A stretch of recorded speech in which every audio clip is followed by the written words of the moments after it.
தமிழக சட்டமன்ற தேர்தலுக்கு இன்னும் 3 மாதங்களே உள்ள நிலையில் அரசியல் களம் தற்போது இருந்தே சூடுபிடிக்க தொடங்கியுள்ளன. ஆளும் கட்சியான திமுகவை வீழ்த்த அதிமுக, பாஜக அதற்கான முயற்சியில் ஈடுபட்டுள்ளன. அதேபோல தமிழக வெற்றி கழகமும் அதற்கான வியூகத்தை வகுத்து வருகின்றன. இந்த நிலையில் தமிழக வெற்றி கழகத்தின் நிர்வாக குழு தலைமை ஒருங்கிணைப்பாளர் செங்கோட்டையன் புதிய தலைமுறைக்கு பிரத்யேக பேட்டி அளித்திருந்தார்.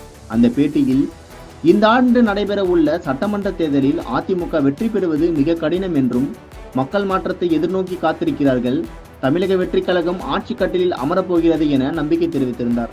அது மட்டுமின்றி தமிழ்நாட்டை விஜயால் ஏன் மாற்றி காட்ட முடியாது என கேள்வி எழுப்பிய செங்கோட்டையன், தமிழ்நாட்டின் பொருளாதாரத்தை அவரால் மாற்ற முடியும் என்றும், தாவேகாவுக்கு நிறைய தலைவர்கள் வர இருக்கிறார்கள் என உறுதிபட தெரிவித்திருந்தார்.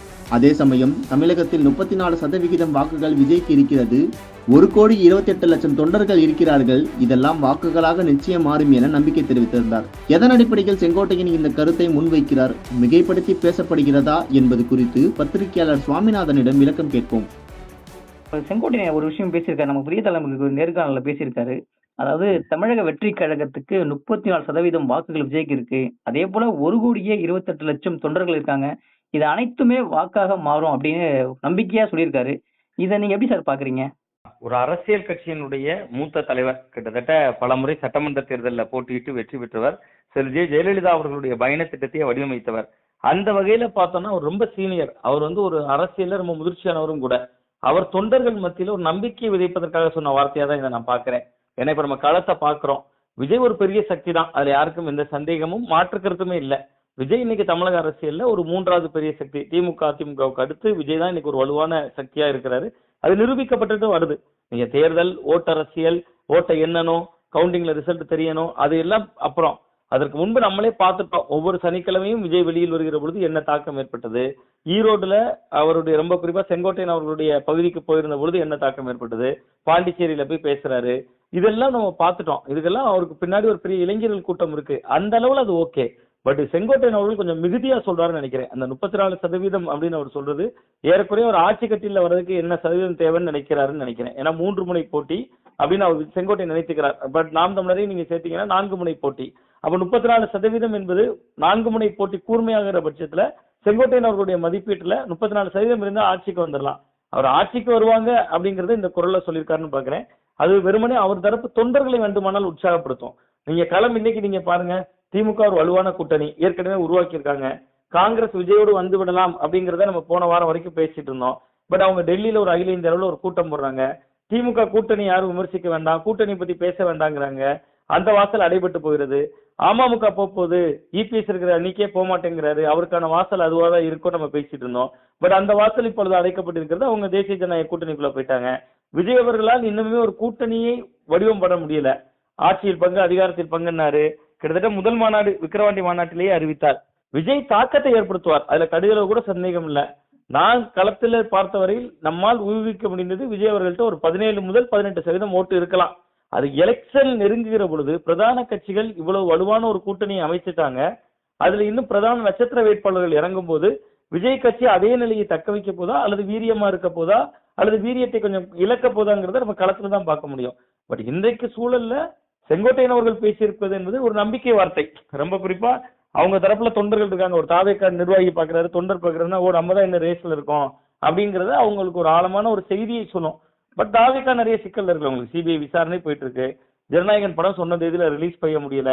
சோ இவ்வளவு சூழல் நெருக்கடிகளுக்கு மத்தியில எங்களுக்கு ஓட்டு பலம் இவ்வளவு இருக்குங்கிறது தாவேக்கா தொண்டர்களை உற்சாகப்படுத்தும். அந்த வார்த்தையை தான் உதிர்த்திருக்காரு செங்கோட்டையன் அவர்கள் அப்படின்னு தான் பாக்குறேன். இன்னொரு விஷயம், முக்கியமான விஷயம் பேசியிருக்காரு சார். தமிழ்நாட்டை விஜயால் மாற்றி காட்ட முடியாதா, அதே போல தமிழ்நாட்டு பொருளாதாரத்தை அவரால் மாற்ற முடியும் ஒரு நம்பிக்கை சொல்லியிருக்காரு.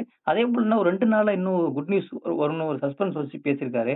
அவங்க நிறைய தலைவர்கள் தமிழக வெற்றி கழகத்தில் இணையறதுனால புதுவிதமான மாற்றம் இருக்க வாய்ப்பு இருக்கா சார்?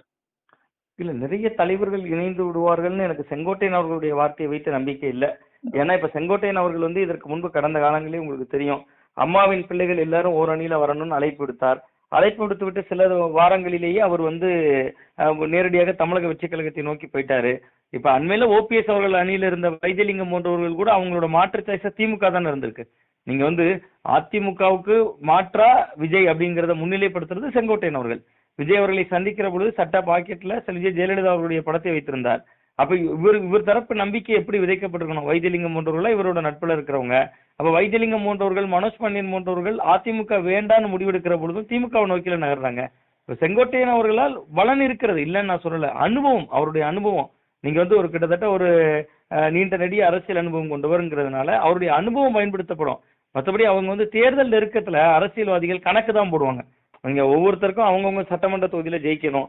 நேற்று வைத்தியலிங்கம் பேசும்போது என்ன பேட்டி கொடுத்தாரு? நீங்க இணைந்து விட்டு வந்த உடனே அவர்கிட்ட கேள்விக்கிற பொழுது அவர் சொல்றாரு, ஒரு நீண்ட மௌனம் தான் நான் இந்த இடத்துக்கு போறதுக்கு காரணமா இருந்துச்சு மட்டும் நாகரிகமான வார்த்தைகளை கையாண்டார். ரொம்ப நிதானித்து மௌனமாக இருந்தார். அப்படி தேர்தலுக்கு 3 மாசம் தான் இருக்கு. சோ அப்ப அவங்களுக்கு சட்டமன்றத்துல ஜெயிக்கணுங்கிற இலக்கு தான் இருக்கும். அதனால எல்லாரும் ஓடி போய் விஜய் அவர்கள் கட்சியில சேர்ந்தா ஜெயிச்சிருவோங்கிற நம்பிக்கை எங்க விதைச்சிருக்காங்க? நீங்க அந்த இடம் பாப்பாங்கல்ல. திமுக ஒரு வலுவான அணியை கட்டமைச்சிருச்சு, அதிமுக கட்டமைத்துக் கொண்டே இருக்கிறது. நாளைக்கு நரேந்திர மோடி வர்றாரு, விஜய் அவர்கள் சிபிஐ என்கொயரி இருக்கு, ஜனநாயகம் ரிலீஸ் ஆகல, இந்த விஷயத்துக்கே அவர் பேசல. நேற்று வரைக்கும் விஜய்கிட்ட அடைக்கலம் தேட வேண்டிய இடத்துல பல பேர் இருந்தாங்க. இன்னைக்கு இவர்கள் எல்லாம் போனாங்கன்னா விஜய் கட்சி இன்னும் கொஞ்சம் பலம் பெறுங்கிற ஸ்டேஜுக்கு வந்திருக்கு. பட் நான் ஓட்டு அடிப்படையில அவங்க பின்தங்கி இருக்காங்கன்னே சொல்லல. வெற்றி பெற இடத்துக்கான இலக்கு கோட்டை தொடர்றதுக்கு தலைவன் களமாடணும். அந்த இடம் ஒரு இடைவெளி இருக்கு. பட் செங்கோட்டையன் அவர்கள் வந்து ஒரு நம்பிக்கைக்காக சொல்கிறார். அவர் தொடர்ச்சியா சொல்றாரு, இன்னும் பல பேர் வருவாங்க, இன்னும் நாங்க பண்ணக்கூடிய மாற்றங்கள் வந்து ரொம்ப பயங்கரமா இருக்கும்ல. அவர் முதல் முறை சொல்லல என்ன கேட்டா, அவர் தொடர்ச்சியா சொல்லிட்டே வர்றாரு. நீங்க அவர் வந்து முத்துராமலிங்க தேவர் ஐயா அவர்களுடைய நினைவில்லத்துக்கு போயிட்டு ஒரே கார்ல வருகிற பொழுது கூட ஒரு வாரத்துல என்ன வேண்டுமானாலும் நடக்கும்ங்கிற வார்த்தையை சொல்ல ஆரம்பிச்சார். பட் அதெல்லாம் நம்பிக்கைக்குரிய வார்த்தைகள் தான். ரொம்ப சீனியர் அவர் ஒரு நம்பிக்கை, அவர் ஒரு இந்த மாதிரிலாம் இயங்கலாம் அப்படிங்கிற ஒரு திட்டமிடுதல் இருக்கலாம். பட் அது அப்படியே நடக்குமா என்பது ஒரு கேள்விக்குறியாக தான் நான் பாக்குறேன். மிக்க நன்றி சார். நன்றி. ரொம்ப